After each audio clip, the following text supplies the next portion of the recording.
she's going to give us her cue. Yeah.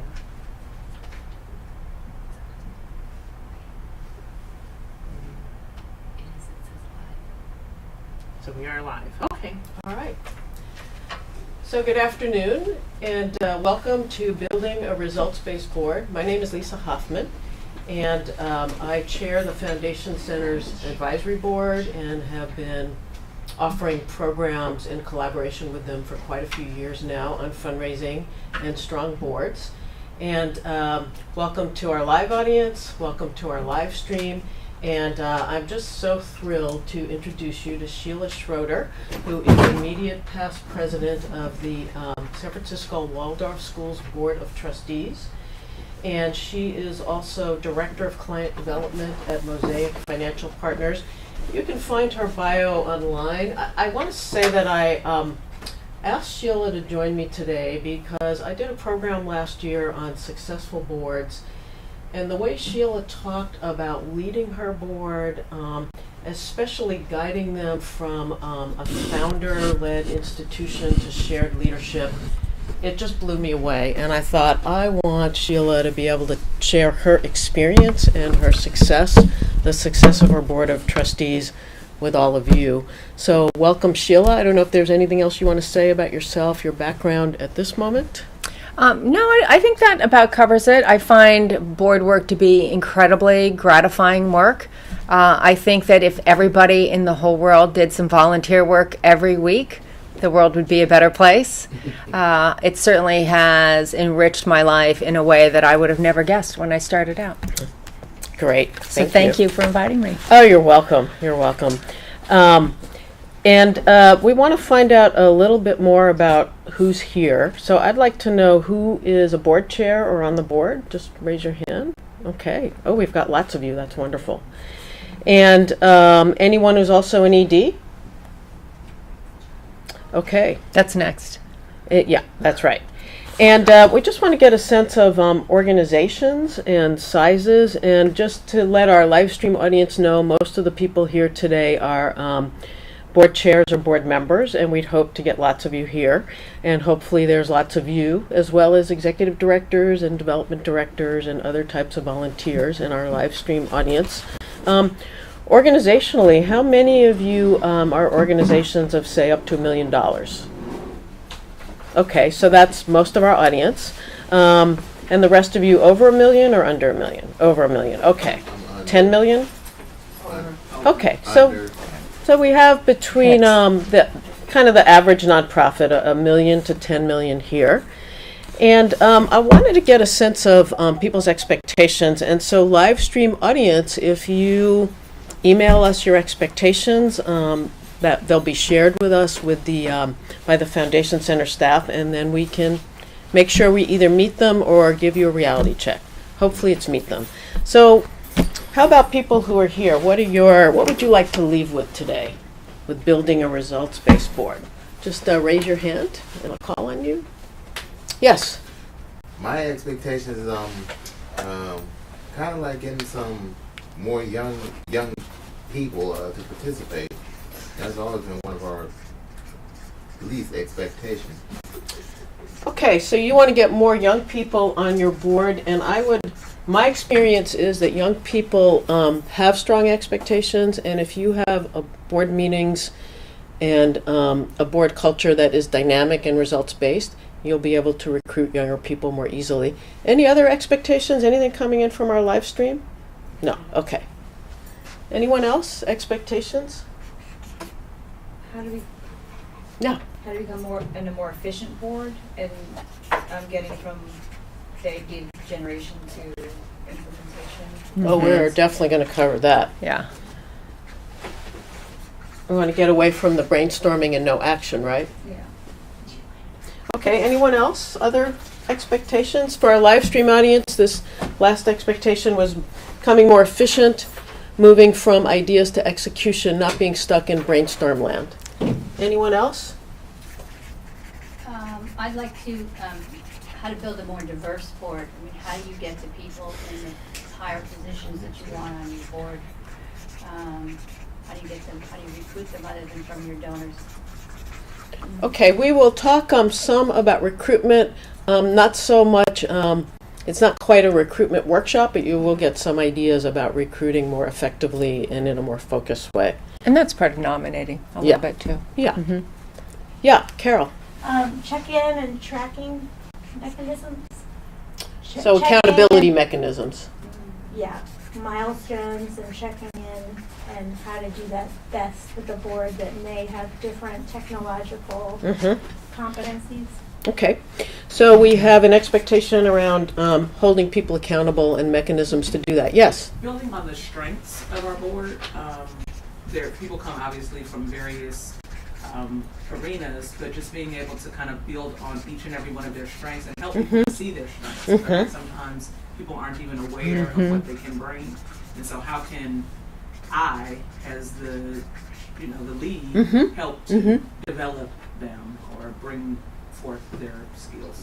Okay, so for our live stream, another expectation is how do you build on strengths and help board members see their strengths? There are generally shared expectations and then individual expectations, and you need both. Anything coming in from live stream? Yep. So they're all very zen and enlightened. They have no expectations. That's a great place to start, though. We have a lot of great questions. Oh, yeah. So I just want to run through the agenda. Hopefully you got a packet. Live stream audience members, you received your packet electronically. We're going to ask you your ideas about the characteristics of results-based board. Then we're going to have a conversation. I have some questions that I put together for Sheila, and we'll integrate your thoughts on the characteristics of a results-based board. And then we're planning, Sheila's going to lead a exercise 10 do's and don'ts in building a results-based board. And then the other thing we talked about, which I think we're both happy about, is that in a session like this, we'll be responsive to you. And if we need to go in a particular area or change the agenda plan, Right. we'll do it because it's all about being responsive. So I would ask our live stream audience, would you please, if you're watching this with someone, that's great, or if you can grab someone, that's great too. Jot down 2 key characteristics of a results-based board, and I'm going to ask folks in our audience to either do so yourself or turn to a neighbor and just take a couple of minutes to chat about what does a results-based board look like and what are 2 key characteristics. Great. So live stream audience will have a couple of minutes of discussion and then we'll report out. And I think we can address all of those things. I think for the question about diversity, there are sort of recruitment strategies that I can let people know, email me, and I can send them to them, because I think that's a little bit more focused than, Well, one thing in terms of diversity for our team that we've done that's been effective is, so for example, at the beginning of the year, well, as with many organizations, you have a number of new people coming in all the time, right? We have new families every year. And so meeting with the head of the lower school, meeting with the head of the upper school and asking them, are there some parents who seem like they could potentially be future board members or committee members? And we ask them to think about diversity and gender. So I think people can do that with their constituencies, but quite often their constituencies aren't as broad or accessible. So I have some sort of web-based pages, but I think you should say that, and then I think we just need to say, translate this to your communities, your stakeholders. And that you have more resources for affecting that. Exactly. Okay, great. You want me to send a handout? Yes, you can do that. How many people? Sorry, but I just assumed. Sorry. How many people? There's about 32. All right. So take another minute, and then we'll hear your thoughts. Another part was So this is really about understanding what do they think results look like. Yeah. And then we'll get a sense of where they are, and then I always like to integrate what people say into the discussion, and then they're part of it. in that sense. You know, and so That's important. Yeah. I think so. Yeah, but I said, yeah. So one of the things I said. Okay, so don't worry if you're in the middle of your thoughts. I've asked people to just have a conversation and come up with two key characteristics of results-based boards. I've asked our live stream audience to do the same. So, again, just raise your hand and give us one key characteristic. We'll go around the room. Yes? Accountable. Accountable. No. Accountable. What else? Efficient. Efficient? Efficient. The very first client I worked with, like many years ago, had 5-hour board meetings. So we really that's cleaned a up there. lot. That was a ring of hell that Kill me now, Dante right? didn't write about. Yes, Mission based. mission-based. Yeah. Okay. What? Anyone? Anything coming in from our live stream audience? Okay, so we have listeners today. smart. Is that what you're gonna say? No. Yeah, smart goals. What's that? Smart goals. So you want to say what that is? So Make sure measurable. measurable. So far, live stream audience, we have accountable, efficient, mission-based, SMART goals, which are essentially goals that are clear and measurable. Mm-hmm. Anything else? But don't all board, I mean, in theory, all boards are that. In theory, all boards have responsibilities that,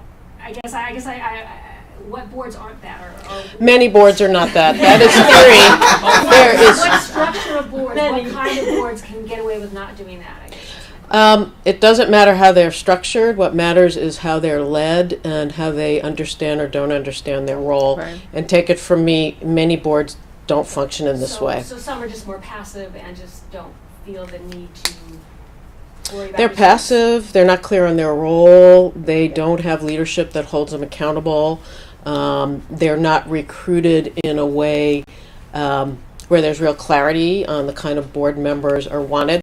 Let's get into the workshop and I think we'll respond to some of your questions. Yes? I have one available. Yeah. Without. Key.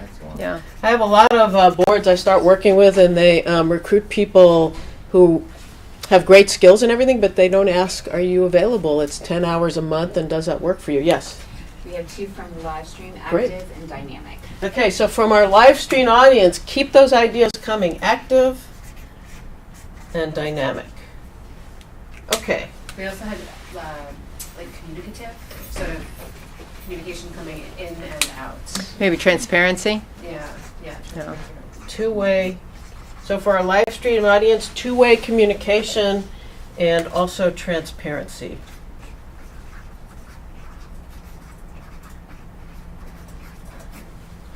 That's all we're going to write down because my handwriting is deteriorating already.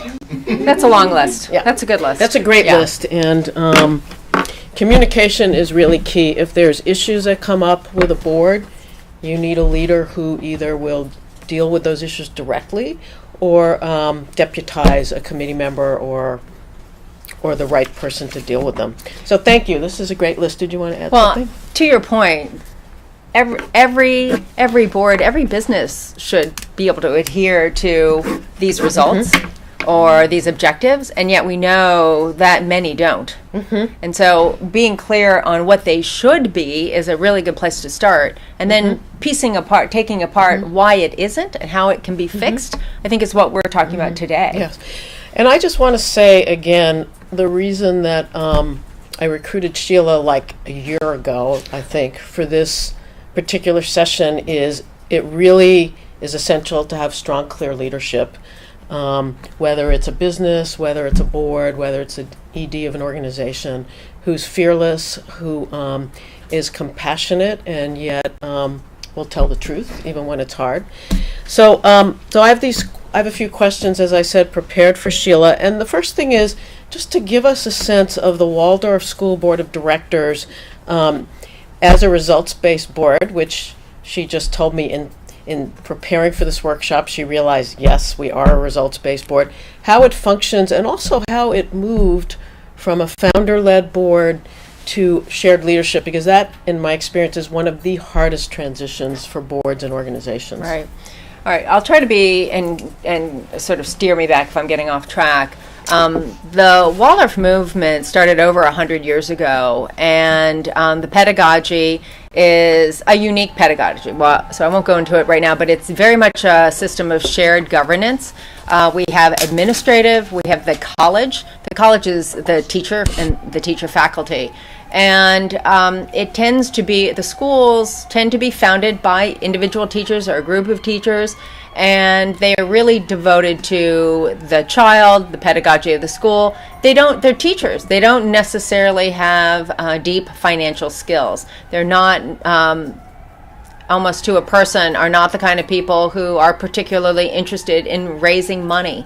And as we know with almost all organizations, I love this quote, charity cannot come from an empty bowl. We all must be in a mindset that to further the mission and the vision of a particular organization, we have to think about the money side. Our school is 35 plus years old, operating in San Francisco. For a long time, we had a benefactor. I'm really against having a large benefactor because it makes you lazy. But we had a generous and wonderful benefactor, and when there was a shortfall financially, he'd write a check. Or if there was a shortfall, the teachers would say, you know what, I'll take less pay. And that's not a good best practice either. So over the past, I'd say 10 plus years, we've been working toward going from founder-led to a more professionalized board. What does that mean? So we had a number of governance where the head of our school was maybe a teacher who was terrific at teaching but not very good at administrative roles. And most recently we had a head of school search, and for the first time we did a national search. And that was a great discipline for us. And we ended up choosing someone from within our community who had strong administrative skills and is bringing that to that. But in hiring that person, having done a national search, it conveyed to our community that we took a professional approach to hiring this person. And of all the candidates, this person was the best candidate.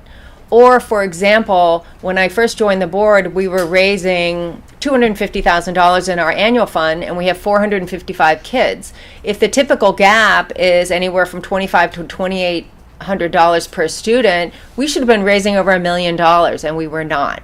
So one of the first things was saying that, okay, we're raising $250, let's double that. So at this point, we're still not at raising $1 million in the annual fund, but we've gone from raising $250 to high as $650 per annum. So that's great. The other thing that changed is we were an organization and a community that was really did not want to talk about money. Heaven forbid you ask for annual fund. Heaven forbid you talk about money, because really the leading sentiment is we're here to teach. It's about the pedagogy. And so they didn't want, and they felt that people were paying a lot of money for private school education. How could we possibly ask for more? I think that's something we all encounter every day in our organizations. We can't fundraise from the volunteers. Right. Mm-hmm. Yeah. Right. They're already giving so much time. But how do we know if we don't ask? Right? And what I tried to shift is it's not, each of us as volunteers are not asking for our community to give me the money. We're asking the community to participate in their own community and give so we can grow the mission and the vision. So we had to start changing the conversation at our school about money, making it more comfortable. So we started something called a financial town hall. We had a town hall, but town halls are not meant to spend a whole lot of time on finances. And there was a perception at our school that we weren't strong financially, and we weren't. So how are we going to change that? So we have a strong CFO. We started to recruit heavily in our finance committee. We started to communicate a lot more in terms of why we needed 100% participation in the annual fund. We started to talk about why we need an endowment. How are we going to provide for more competitive teacher salaries? Endowment is one part of that, right? Or what can we change around? We had an expensive bond. We refinanced the bond, and the bank said to us, well, if you want to refinance the bond, annual fund has to go up, enrollment has to be steady upward, and you need to have an endowment for a certain amount. And our school said, oh, well, we can't raise an endowment. I said, why can't we raise an endowment? Nobody wants to give to an endowment. If you explain why we need to have an endowment, you can raise an endowment. If you explain why to your community, why you need anything, and the community agrees with that, you can do it. We now have an endowment. We were able to, annual fund went up to nearly 100%, 98, 99%, which is statistically 100%, and we really celebrated that. Enrollment continued to be strong. We were able to refinance our bond. We were paying 5.9, we got it down to 2.3, saving over $4 million over several years, which enabled us to then move toward starting a capital campaign. So I want to stop here and just kind of make the point that for what this is really about is starting with the board, becoming clear on who your community is, that all fundraising relates to whatever you're serving, whether it is students or whether it's puppies and cats or whether it's the environment. Getting clear on the case, the board giving, every board member, and then going to the community of people who are really passionate about what you do. In this case, there's a large passionate community of parents and other stakeholders, but that's how you sort of translate what Sheila's talking about to your organization. Right. Hearing your community. What are your community goals? Are they feeling heard? I think that's really key. A lot of times there's a disconnect between the community and the board. How do you resolve that? We spent a lot of time going, for example, at our school, we would have Wednesday morning craft circles. So I went to the Wednesday morning craft circles and made felted dolls. And you didn't bring us any? No, I'm very good at felted dolls. So being in your community and identifying yourself as a board member. I think I see that a lot where someone's in their community and they don't identify as a board member. Wear a pin that says board member or a funny hat or whatever, but identifying yourself, because if you do, often people will turn to you and say, oh, I see you're a board member. What does that mean?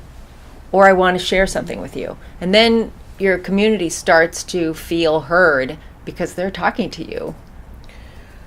I have a question, which is when you're describing your board of trustees, how did characteristically it change and move to being results-based? How would you describe it before and how would you describe it now? And then we're going to be talking about how you helped build the culture and led the shift. So I'd say before we had a number of really impassioned parents who their kids were in the school and they felt that they could help in some way. Absolutely. What has changed is that through a much more rigorous nominating committee procedure, we've been much more rigorous about identifying skill sets that we needed within our community. And you have recruitment material from the Waldorf School on pages 3 and 4 of your packet. Right. And that's pretty detailed. You'll see that we identified what kind of skill sets that we're looking for. Or the handouts are right outside. Is it here? That's the overview, yeah. Here it is. So for example, I think this happens at so many organizations where they have an open spot on their board and they think, oh, who could we ask? And someone says, oh, my friend Jane would be great on our board. She's always at the parent events and she's so helpful and she has lots of good ideas. Jane is passionate about the nonprofit. But if your nonprofit really needs someone who has deep financial skills or deep HR? Yeah, HR, or you need someone who understands employee benefits, or you need someone who understands compensation. We have a compensation expert in our school that we recruited to come help us understand how to pay our teachers more. He was instrumental in helping us achieve growth in teacher salaries at our school. Or we've just recruited someone onto our finance committee who's a 20-year veteran in the financial markets. The level of depth and understanding that she brings to bonds, for example, is something that our finance committee didn't have as much of. We needed that. We had a lot of people who understood equity. We need some people who understood bonds. And you want to make sure that everybody you recruit is going to give and raise money in some way. So the number one premise, which I learned early on, is every board member needs to understand they must give and they must get. And the way we define that is, and most boards will say, we want to be your giving priority. So let's say you're giving at the top of your game, and that's $100. Give the 100. We want to expect that you're going to give the $100 to your nonprofit. If it's $1 million, then it's $1 million. Whatever that range is. Some boards actually say to be a board member, we need you to commit to giving $25,000, $50,000, etc. We all know that. But at most boards, it's having the conversation with the board member that we expect to be a priority of their giving, number one. And we expect 100% participation and level of giving. And then in terms of getting, people are really uncomfortable asking for money. If you're the kind of person who doesn't want to pick up the phone or have a meeting or write a letter to get, be the kind of person who can say, you know what, I'm not so comfortable reaching out to Jane, but I'd be happy to make an introduction to Jane so that maybe you could have a conversation. That counts in terms of getting. So it's an expectation of both give and to get. And then there's also an expectation that the board will provide training around that. Mm-hmm. So we're not throwing you out and expecting you to do something that is not in your skill set. We try to provide training and support around that. And I want to make a plug for a book by and a practice by Kay Sprinkle Grace, which is called AAA, and it is that all board members have a role in fundraising and relationship development, and there are askers, advocates, and ambassadors. And right, that's a great way to think about it. Yeah, you can get it online, and the Foundation Center has it. I wonder if we have any questions from our online audience yet? Okay. So being clear on what kind of people you want to recruit, mm-hmm. what your gaps are on the board, and if you want some tools for that, just email me and I can send them to you. I have some great recruitment tools, and you can pick up a lot from the materials from the Waldorf School. I'd say we're very specific increasingly about what we want, and the handout gives you, I mean, it's really detailed here. You know, primary attributes we've identified so far, other attributes identified. Then we as a committee get together and discuss them. We also meet, for example, with the head of the lower school and the head of the upper school at the beginning of the year and say, are any of the new parents that are coming in, is there someone here who you think could be someone that we might want to talk to? But we don't do, it's over where Jane is really nice, she could be someone on the board. We're looking for Jane with specific skill sets. That's also a great way to say no to someone. I think that's important. Someone will come to you and say, I really want to be on your board. And you don't necessarily want to say, so what do you bring to the board? But what you can say is, we're looking for this very specific skill set. Would you like to discuss that? I think that brings up an important point that we've been chatting about, which is, and this can be a little hard to become accustomed to, when someone is invited into the recruitment process, it's not a marriage proposal. It really is a process where both parties get to know each other, and you figure out, does this make sense? Yeah. And so being clear about that from the beginning and having some graceful ways of saying no to people is really important. And being clear on what the board needs is really helpful. And what I find is when you're very specific about expectations, how much time is required to be on the board, some people will self-select out, and that is one of the things that's so effective about expectations clarity. I think another really key way to figure out if you want someone on your board is to ask, if they come to you or you're thinking about them, is ask them to be on a committee. Mm-hmm. A lot of boards are doing that. Could you be on our finance committee, our marketing committee? And interesting, I'd be curious if this has happened to you, where someone wants to be on the board, but they don't want to be on the committee. That's lesser. Well, all the work is done in the committee. So if you don't want to come to committee meetings or participate in the committee meetings because you're not a board member, that's a red flag. Right? Come to the committee meetings. Show up at the things we need you to show up at, and then let's have that next conversation. You know, when we have a board seat open, we'd love to consider you. So I have, my next question is about what board meetings are like. And I'm also going to be asking about kind of a board leadership succession pipeline and practice. But before I ask those questions, I want to see if either any of you here or our live stream audience has any questions for Sheila and I. Yes? I guess I have a question thinking about, I don't know if it's applicable to everybody, but around advice about, I think of like in your instance, having parents or staff members on the board and balancing it with people who are not parents or staff members. And so organizations, like, I'm sure there's no like magic number about it should be, 50% people internal and 50% external, but, some guidelines around how to keep a good equilibrium.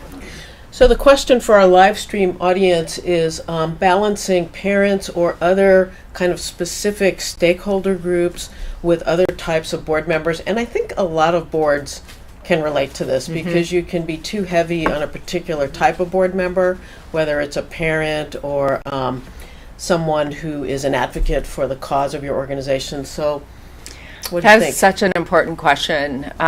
So for example, in a school board, what'll happen is you rarely get kindergarten parents who want to be on the board, right? They just don't know enough, and it often doesn't make sense unless it's a pretty sophisticated board member. They've been on other boards. And so what can happen to a board is it gets top heavy with a lot of seasoned gray-haired parents like me, and you need to keep changing it up. So building the bench is really crucial.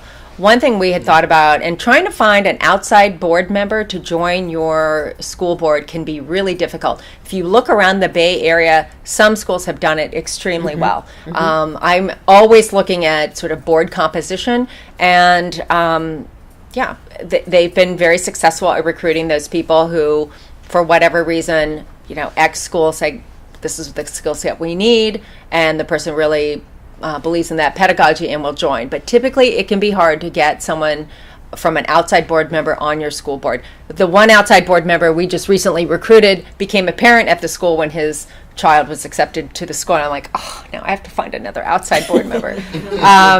But the beauty of having an outside board member is objectivity, and that's why it can be helpful. So depending on your board composition, having one or two people who have maybe previous board experience or just have another perspective that you would like to have on your board, it's, throwing the net out, talking to friends, seeing who the resources are out there, and asking and dating, right? Do you want to have a conversation? Do you want to come to a committee meeting?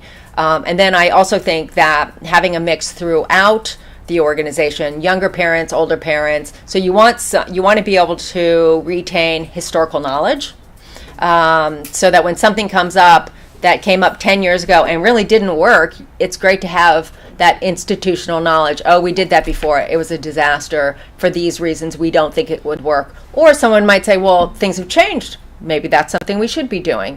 So having a broad range, and we do that, again, through a pretty dynamic nominating process. Does that answer that? Oh, yeah. Okay. I wanted to say a couple of things. One of the things Sheila and I were chatting about is that schools and other types of organizations have pretty natural built-in communities and stakeholders to recruit board members from. And for many organizations, they don't exactly have those kind of pools. So I wanted to put a plug in first for the Foundation Center, because there's a lot of information about board recruitment.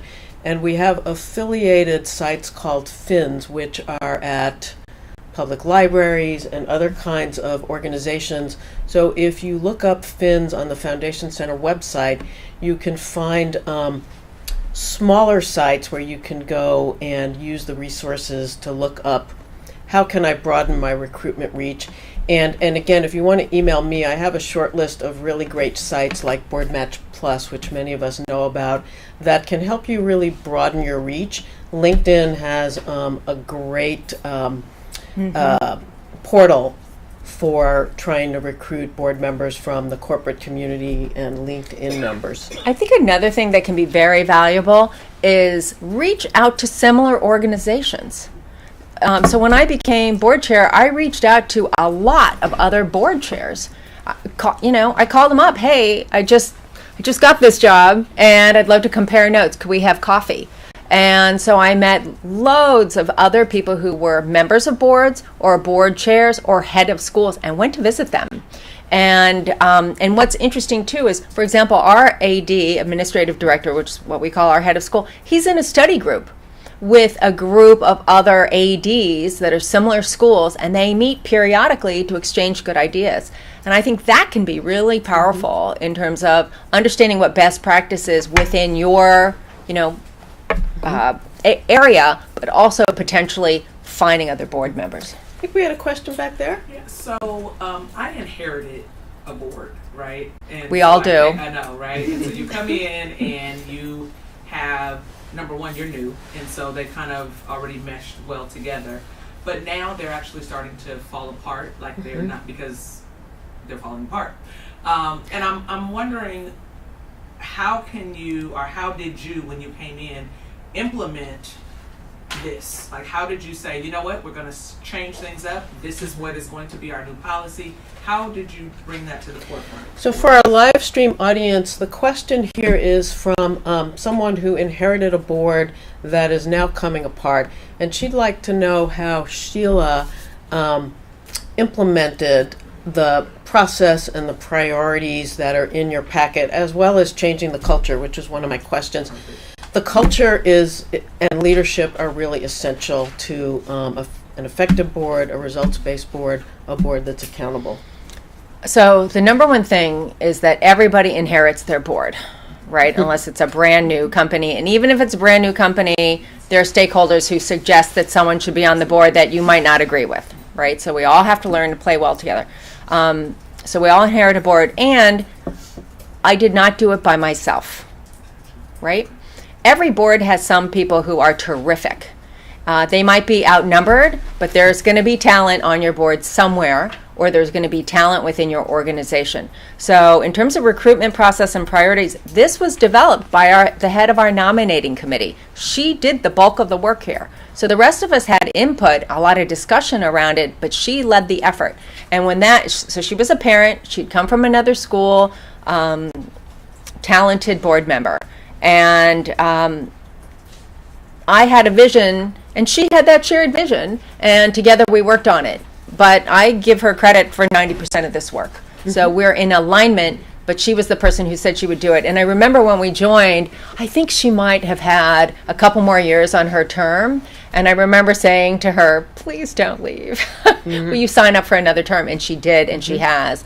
And so she has transformed the nominating and led the change and gotten us all on there. And that's true. So, for example, teacher pay. We wanted to raise teacher compensation. Again, I did not do that. I identified 2 people on our board. I asked them if they would want to do it. One person said to me, I don't have any experience in this. I can't do that. And I said, you're an intelligent woman. I'm sure you can figure it out. And what she did is she found someone else to do it with her, and she found this person within our school who is a compensation expert. So he's not on our board. We'd love to have him on the board, so if you're looking, I'm just saying. But he did a tremendous amount of work, and the 2 women who led the compensation committee got the job done. So some places I suggested, some places I led, but there were people on our board who stepped up to the plate because someone asked them. So I wanted to point something out, and I think it was you who asked the question about building on strengths. And I think to Sheila's point, there are always at least a handful of people on the board. Sometimes it's only 2 or 3 who are doers, who are effective. And I think what's really important, and what Sheila was pointing to, is that you don't just tap them to do the day-to-day work of the board, but you tap them to build the board. Right. So that you start to move people off the board who aren't so effective, who aren't getting things done, and you build your recruitment process, for example, so you begin expanding your board to include people who are also doers.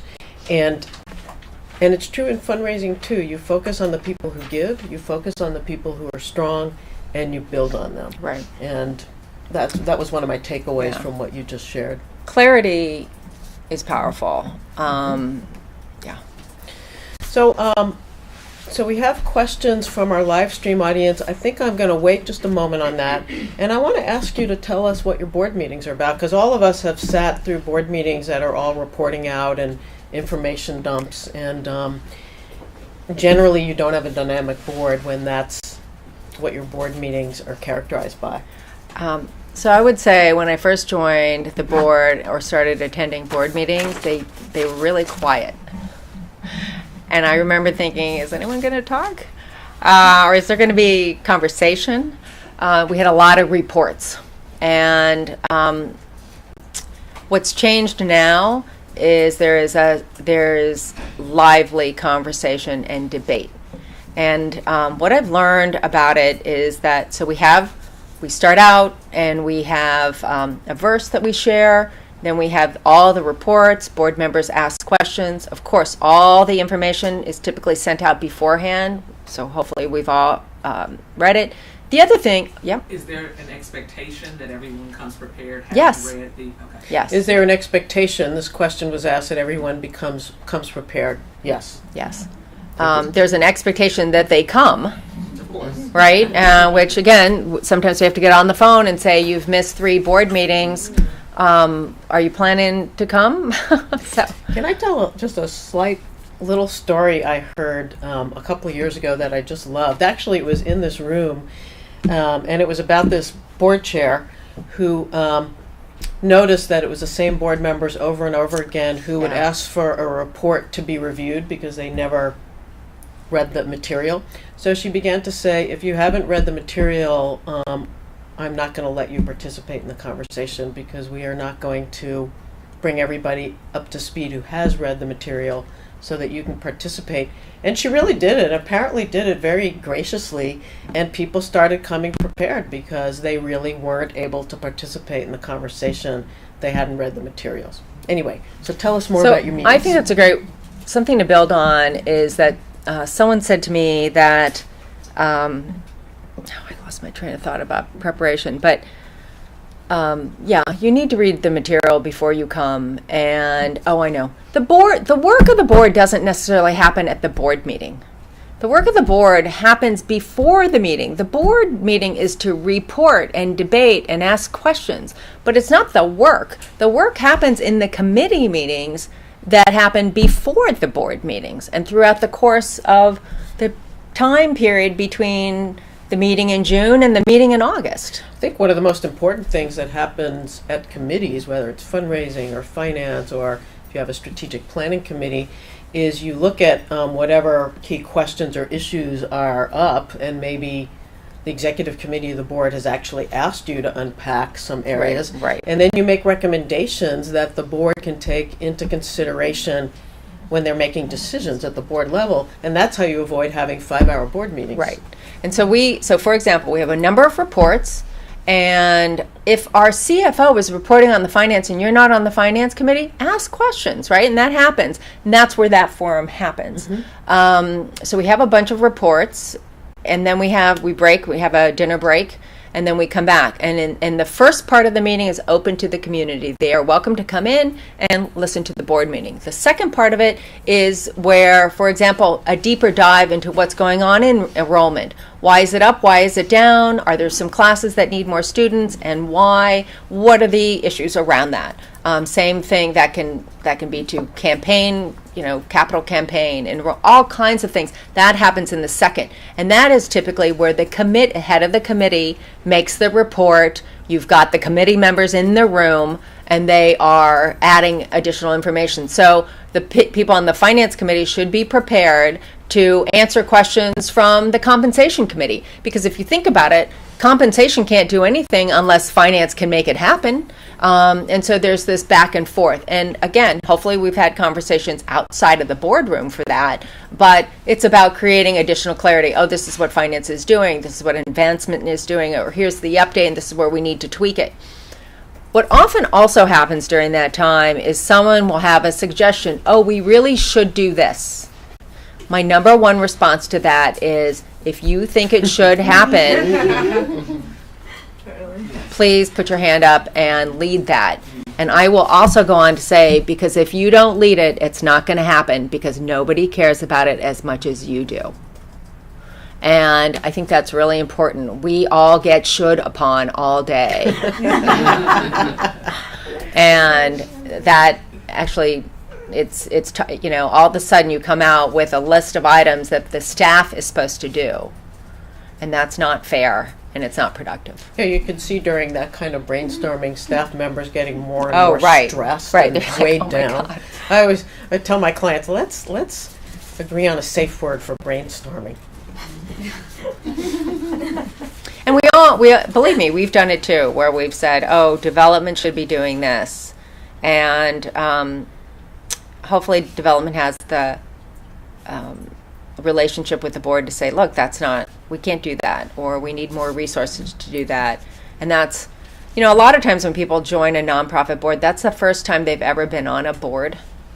And it's like starting a new job. It is a new job. And so training, orientation, having the chair of the board or whoever's designated to speak to the new board member and help them understand expectations in a really granular way, I think is an important role of the head of the board or some member of the board. So tell us about a couple of things. Tell us about how board members are held accountable. Let's start there. Because that's a big question that comes up in most board development workshops. How do you actually hold people accountable? How do you do it in a way that is hopefully constructive?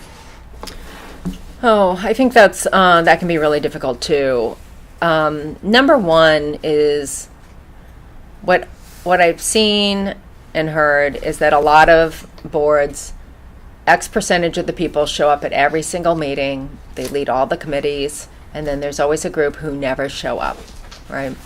But you might have a couple of those people who consistently write a big check, or they really care about this one part of the programming, and that's what they do, right? So I think it's important to not be judgmental about what people bring to the board. That's part of it. In terms of things like attendance, I think it's important to, whether it's the board chair or somebody in the leadership of the board, to call the person up and said, hey, Jane, I haven't seen you at several meetings and you didn't send a note that you weren't going to be there. We really need you to be there because your input is valuable. What's going on? So someone might have an illness or work commitments, they just can't make it. That's one thing. On the other hand, if they really can't make it because their work is so encompassing they can't come to board meetings, it's fair to say, is this the right time for you to be on our board? But there are other board members who are really committed to a certain program and advances that program, maybe doesn't make it to all the meetings, but does the work. Or there's another board member who wants to be at the board level and feels that is an important level of engagement to write large checks. I think that's part of it too. It can't be a board that only writes large checks or only just does the work. It has to be a combination, but there's no easy way to do it. It really is about picking up the phone, having meetings, having conversations, and trying to respect why you brought that person on the board and what they can do when they are part of the board. And what I would say is if you do have people on the board who are doing a lot of work in the background, that needs to be communicated to the whole board. Otherwise, resentment tends to be really inevitable. It's very tricky. I think having clear board goals and objectives is really helpful, and I also think having committees that function in a similar way, that have job descriptions, that have goals, and that way, as leaders, board leaders, we know who is active and who isn't. It's not kind of nebulous. And that brings me to another question about strategic plans, goals, objectives, and how they relate to a results-based board and effective board. So just to finish, one last thought on in terms of Yeah. keeping people accountable. If someone really isn't showing up, it's also having the courage to say, you know, yeah, is this a right fit for you? Or someone's been on way too long, and I can see that happening. They love the organization. They've been on for 20 years. And they bring a lot to it. But if you have a board that has everybody's a 20-year member, you're not going to get those fresh ideas. Terms and term limits. Right. So I think that's important. Now, you were talking about strategic plan. Goals and objectives and the relationship between those practices and effective boards. I think the key way to think about the strategic plan is everybody's organization has a mission and a vision. But if you don't have a strategic plan, a thoughtful strategic plan, it's like a roadmap. If you're driving to LA and you don't know what's on the map, how are you going to get to LA? And that's what the strategic plan is about, is a concrete, written form expressing the mission and the vision of your organization. Typically, it depends on what best practice is, but new strategic plans every 5 or 10 years. 10 is probably too long. 5 could, it takes a long time to write a strategic plan. But everything we do is toward the strategic plan. We have a thoughtful strategic plan that lays out the things we want to accomplish, and every committee and every move is toward that. So compensation committee raising teacher salaries, well, that's part of the strategic plan, competitive teacher salaries. Or we want to build a gym. What's part of the strategic plan does that address? Well, fundraising, and why do we need a gym? Could it help enrollment? So every part of our strategic plan, if you plotted it on a whiteboard, would be like, here's the strategic plan in the middle, and then offshoots on the different things that it addresses. So I wanted to say a couple things about strategic plans. They need to be a partnership between staff leadership and board, because otherwise it's the staff that's on the ground with whatever your mission is. And then the other thing is, for smaller groups that don't have the resources to do a significant strategic planning process, it can be a modest process. It can be a 2 or 3 year plan, and it's really, there's lots of resources. You can just Google strategic plans. You simply want to look at what's our vision, where do we want to be in 5 years, 10 years, what makes sense for us, and then what are the goals and objectives for getting there. It doesn't need to be a long, complex process. I have some simple materials I'd be happy to send you, but I think it's easy to feel daunted by just the term strategic plan. And it can be really complex and a year long, and it can be really simple, a few months long. And when you think about board recruitment, maybe you want to recruit someone who has experience in strategic planning to help lead the process. That's where you find a consultant and see if they want to come on board and help you with your strategic plan. So we have a question from our live stream audience. In establishing a new board, and I think those of you who are refreshing your board, this is relevant too, what or who is a must? It depends, right? Because you might be a nonprofit that has the founder of that, if it's brand new, I'm guessing the founder has some sort of vision and a skill set in some area. So maybe think, if the founder is really good at the finances, do you need someone who has some marketing skill set? So I think that's part of it, is thinking about what the originator skill set is, and then how do you build a team around that. Nothing ever happens in a vacuum. We all have different skill sets. So think of where you're starting and who you must add. I would say, if I were to become more granular, a strong finance person. It's really important. Maybe a strong marketing person, because who conveys the mission. And then nominating is about building out your bench. Who else are we going to invite to our board? That would be where I would start. And I would add, it also depends on whether you're a new organization or a growing organization. What's your size? and how big is your staff in terms of just the organization's day-to-day programs and operations, because there are some boards, you know, in a starting nonprofit where they're also the staff, and so they're hybrid. There are some boards that are making a transition from being involved in programs and operations to being more of a governing board. So I think it's important to look at where is the organization, is it new? If it's not, where is it in its development? And what kind of board members do we need to bring it to its next stage, or to bring an organization kind of into being, if it's literally a new board and a new organization. And then there's lots of materials on nonprofit lifestyles that include life cycles, that include board life cycles, that can help you. Legal is probably very important Yeah. too. Every Yeah. board needs Especially yeah. a new organization. We have Yes. a number of attorneys on Yeah. our board with different legal skill Yeah. sets. Question? So I have a, thank you, I have a burning kind of question, which is, there's recruiting the board, the ideal board, and there's the so there's recruiting the board, and then there's the goal to have a more diverse board, demographically or skill set wise, both generally, both always. But then there's the reality of a small organization, maybe not Waldorf, but a smaller organization. It's not that easy to find people that want to spend all that time. Even some of the greatest volunteers and people that love that organization, it's just not that easy. So when you say like vet them on a committee, that to me is not always a reality, because you're maybe more begging some really qualified people to be on your board. So maybe that balancing act. So for our live stream audience, the question is, there is the reality in recruiting active board members that it can be hard, especially for smaller organizations with more modest communities, to recruit people who can really commit the amount of time that's needed. And how do you address that?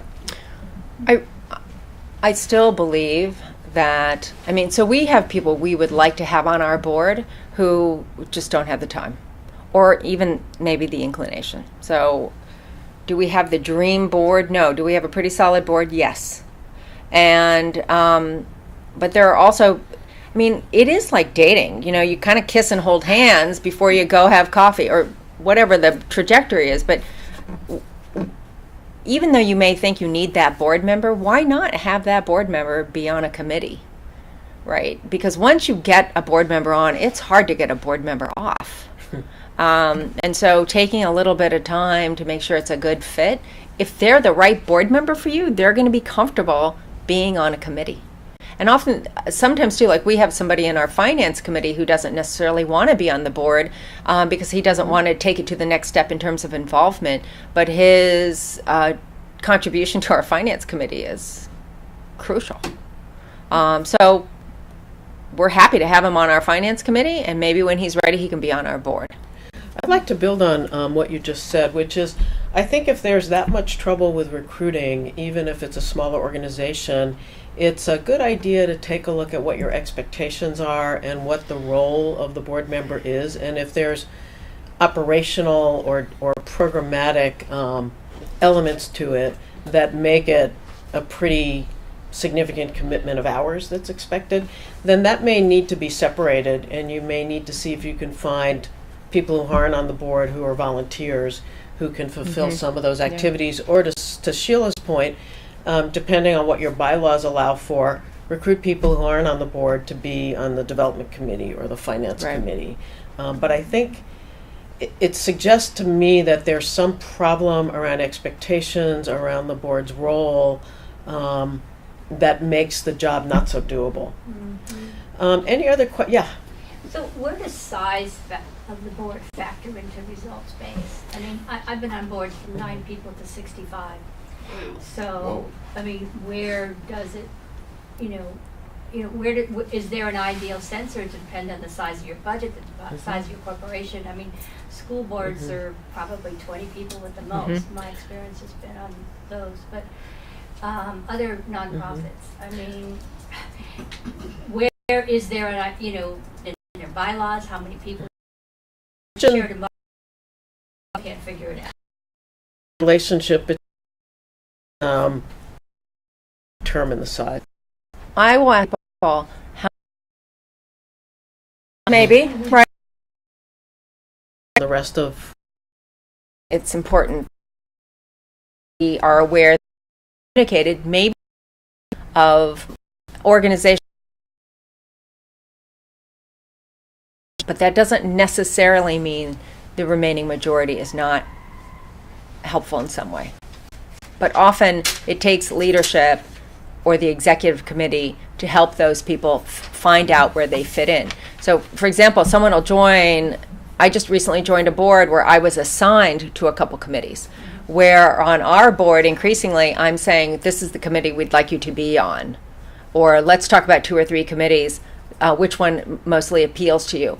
But I think it's important for the board leadership to be proactive in terms of, we've recruited you during the recruiting process, this is the skill. Like our current board president, when we interviewed him to join the board, we said, we think you've got the skill set to be the next board president. He's like, don't you want to ask me if, I want to join first? And, but that, we were really upfront where we thought this person potentially. And then when we had a head of school search, he led the head of school search very effectively.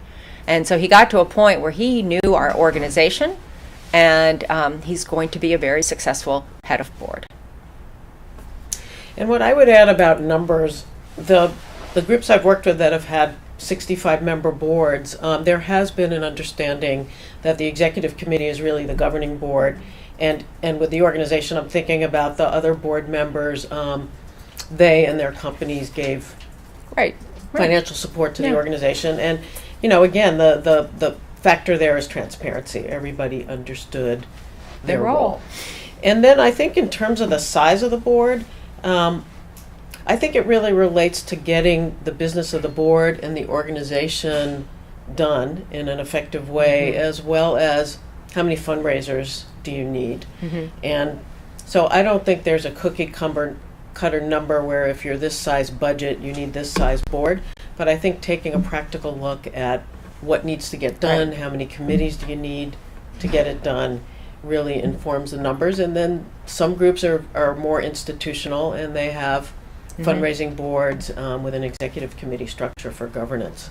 So we have a question from our live stream audience about when a board is undergoing a transition, let's say from being not so engaged to results-based, and there's disagreements. How do you navigate and foster a constructive resolution of disagreements and move from a culture of kind of unproductive debate or going around in circles?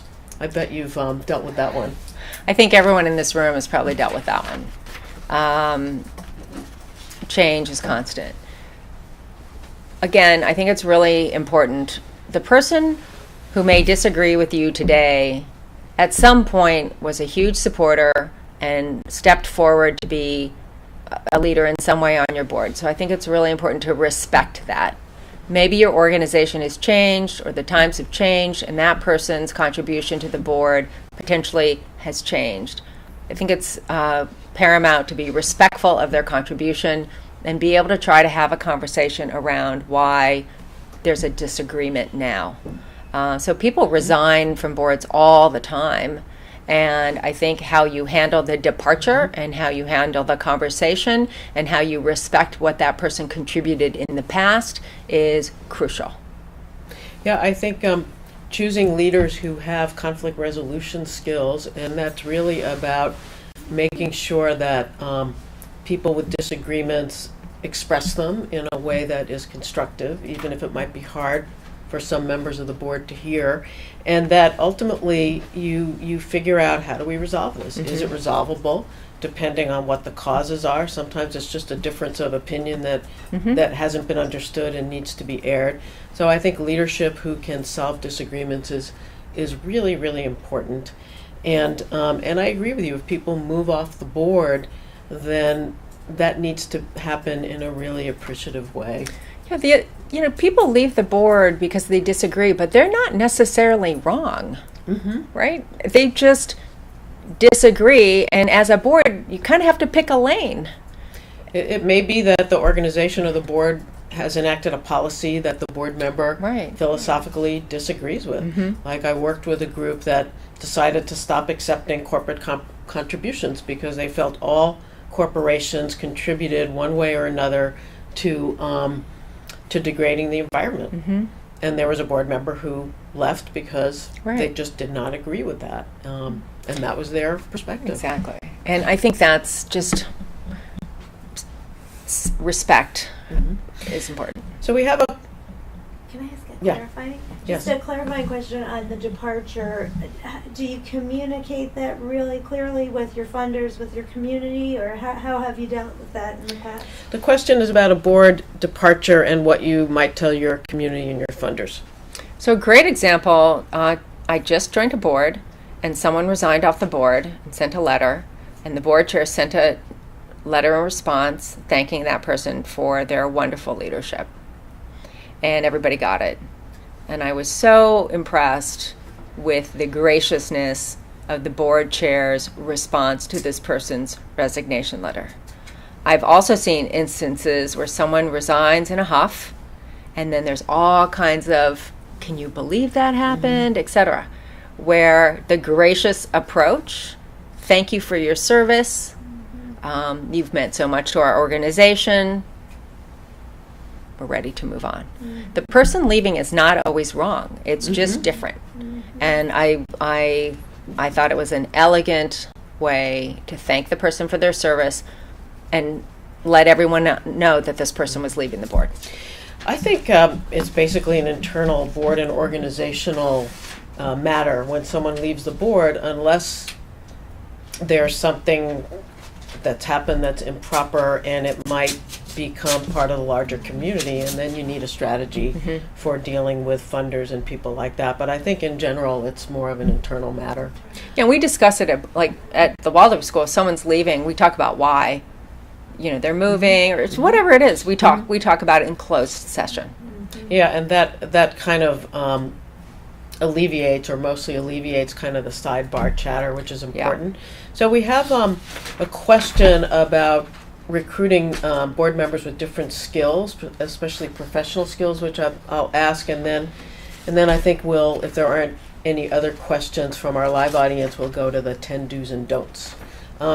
So this person has recruited board members with different skill sets, but they don't necessarily want to use those skills. Like one of their lawyers responded by providing services, but then they got a bill from their firm.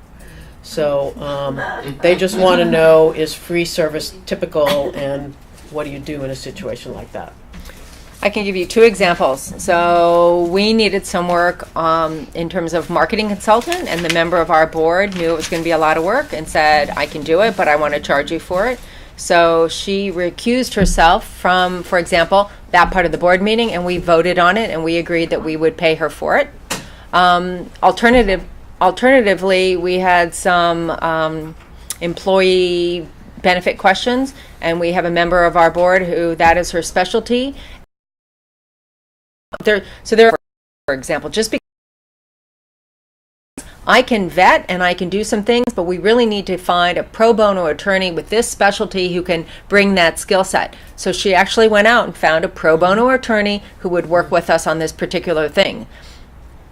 So we paid one board member to do work that needed to be done. Another board member went out and found a resource for us. We have other board members who bring a specific skill set and do it as a volunteer. Does that answer the question? Well, I think the common denominator is clarity, right? Don't be afraid. People need to be paid for the work. And, even as volunteers, we're not paid, but we're getting a psychic reward. It's nice to know what the expectations are. And you get all those plaques. Yeah. Paperweights, my favorite. So, yes. So, how do you go from, so our board is only 4 people, including myself. So I tried to do committees in the beginning, but it just wasn't feasible because we didn't have enough people.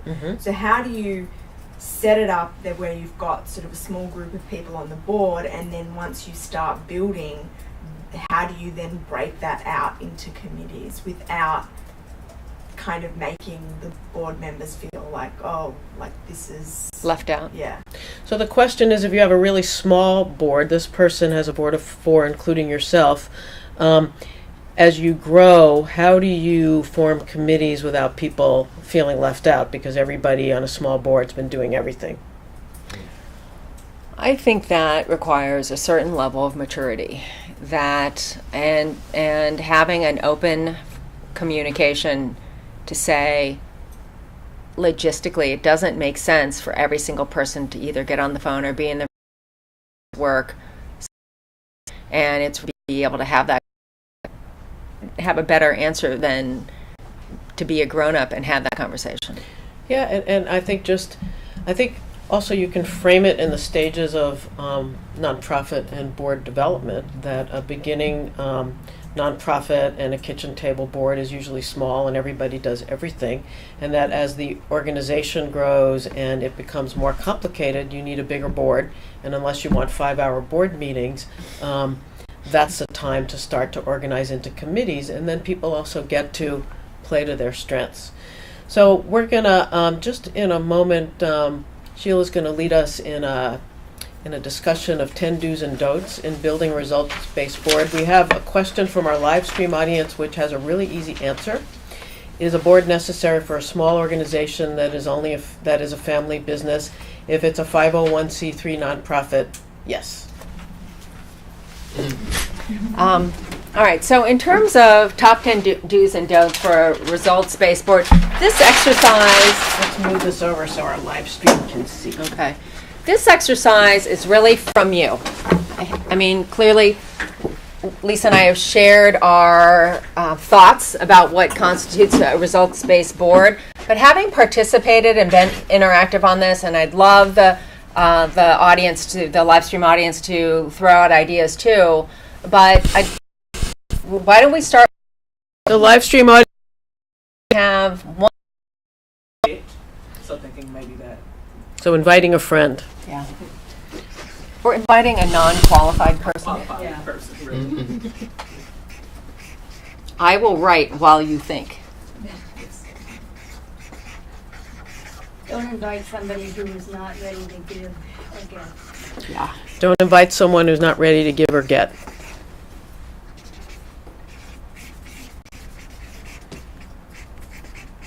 Anyone else in our live audience? A don't?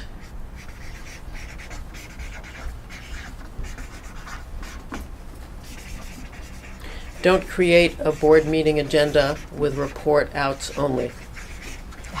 Any don'ts from our live stream? No, not yet. Reports only agenda is a fail. Okay? Any other don'ts?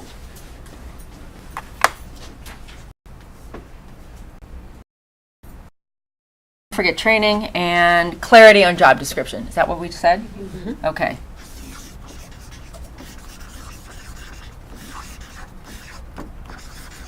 Okay. So that's 5 don'ts. That's pretty clear, right? Mm-hmm. And don't invite a non-qualified person. All right. They might look good on paper, but what's it mean for your board? That's the skill set you need. Don't invite someone who is not ready to give and get, understanding the dual role of that. Don't have reports only. Don't have a reports only agenda because that's not interactive at all. It's just sitting there, it's boring too. Don't forget to train your board, and don't forget to have clarity in your job description. So those are good. Those are some pretty solid, basic don'ts. Granted, we can.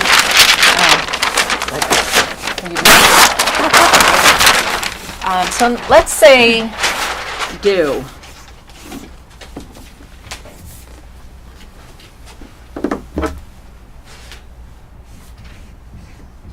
Find somebody who's committed to the organization and demonstrates it to the organization and the mission. Do find commitment to the organization and its mission. Absolutely. Yes, Cornell? Encourage the person, you know, and find out what can they bring to the table. Encourage.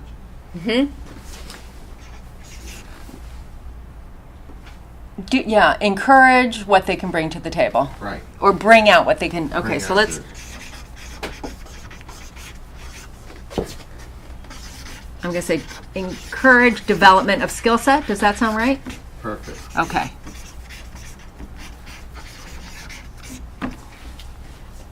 Cast a wide net. Yeah, cast a wide net. Do cast. And keep in mind that for a lot of people, being on a nonprofit board is the first time they've ever been on a board. So they may not know how that works, but you can train them up to be a stellar board member.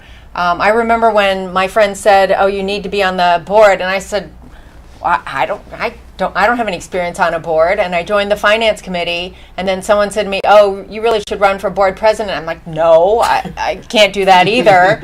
And by the time I got to the point where I could run for board president, I actually had a really clear vision of what I could bring.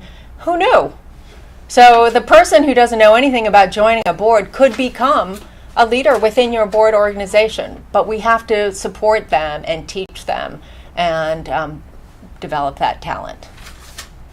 So cast a wide net. Set expectations.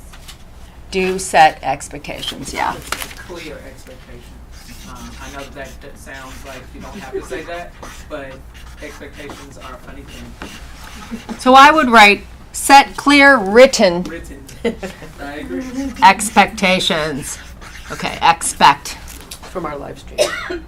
Do thorough vetting before inviting. That's so key. Someone will say, "Oh, we should invite so-and-so."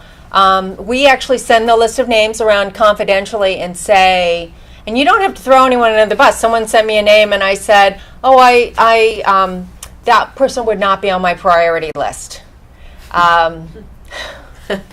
There are very diplomatic ways to say, let's put that person at a different place on the list. So that was Or maybe a different role in the organization. right. Okay, vetting.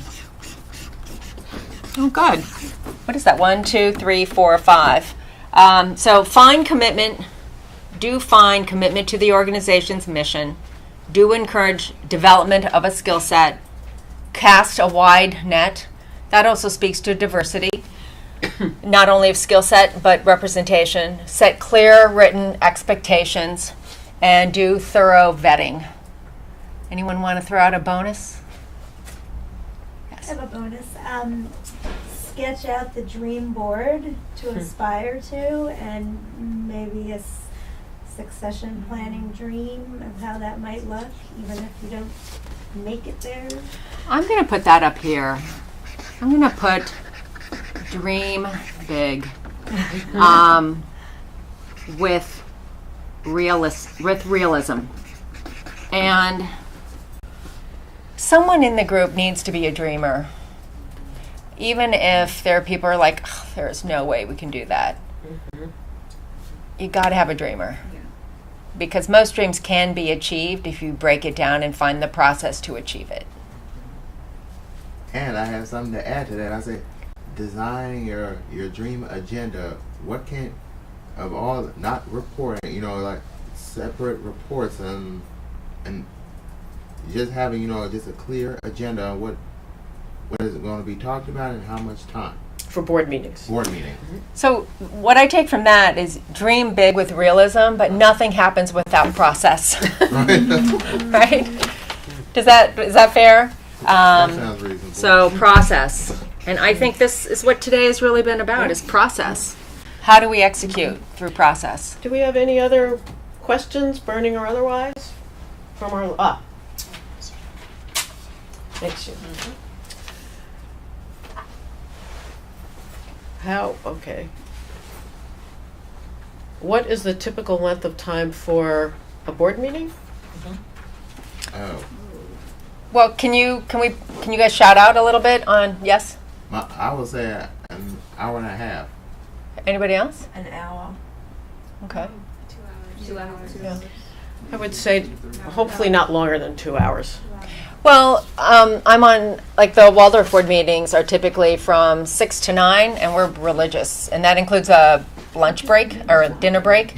And so, yeah, that's about 2.5 hours, but we're really clear on trying to be done by 9. I've been to other board meetings that are 3 hours long, but there's usually a break, or they're Dinner. fewer, not 5 hours. We have them every month, though. Right. So I don't know whether I know the other boards do them Right. quarterly. Right. We do, but national boards that I'm on, they're 2-day meetings. Mhm. So, I mean, so I think it depends again. Right, if you're committee, talking right? local. Yeah, I'm on a national board where we have committee serving on. Any parting words? Well, thank you. Thank you. This has been so much fun. I love meeting other people who step forward to lead within their community. And I'll just finish with what I started with, that if everybody did a little bit of volunteer work every day or every week, our world would be a better place. So thank you for letting me participate.